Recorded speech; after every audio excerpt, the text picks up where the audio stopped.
चलो अब सीखते हैं कि फादर ऑफ हिस्ट्री कौन है, इतिहास का जनक कौन है।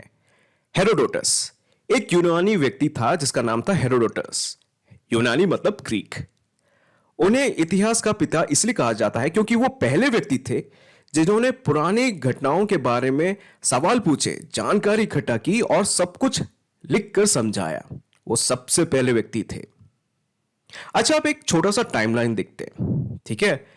तो बहुत समय पहले, 5वीं शताब्दी ईसा पूर्व से पहले, हिस्टोरिया शब्द का मतलब था सवाल पूछना और सच्चाई का पता लगाना, ठीक है। अब लगभग 440 ईसा पूर्व हेरोडोटस ने हिस्टोराई नाम का एक किताब लिखा। अब एक चीज आपको समझना है, 440 बीसी के अराउंड ग्रीक यानी कि यूनान और पर्शिया यानी कि फारस के बीच में युद्ध चल रहा था और हेरोडोटस था ग्रीक का। और इस वार के बारे में हेरोडोटस ने हिस्टोराई नाम के बुक में लिखा था, ठीक है। तो क्वेश्चन आता है कि ये सब हेरोडोटस ने कहां से पता लगाया। तो सीन ये है कि हेरोडोटस ने बहुत सारे लोगों से बात करी और उन लोगों से बात करके कहानियां भी लिखी, ठीक है। तो इसको कहते हैं ओरल अकाउंट्स। तो उस बेसिस पे उसने हिस्टोरिया नाम की बुक लिखा था, ठीक है। तो वो पहले व्यक्ति थे जिसने एक तरीके से पुराने समय का अध्ययन किया, इसलिए उन्हें कहा जाता है फादर ऑफ हिस्ट्री यानी कि इतिहास का पिता। अब चलते हैं लगभग 400 ईसा पूर्व।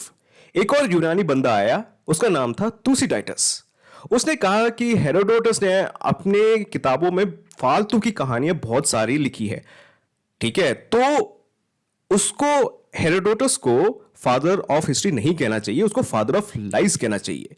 क्योंकि जैसे कि एक कहानी उसने लिखी है कि इंडिया में एक विभिन्न प्रकार के चींटी होती है जो गोल्ड को कैरी करके लेके जाई जाती है। तो ये सब बकवास है।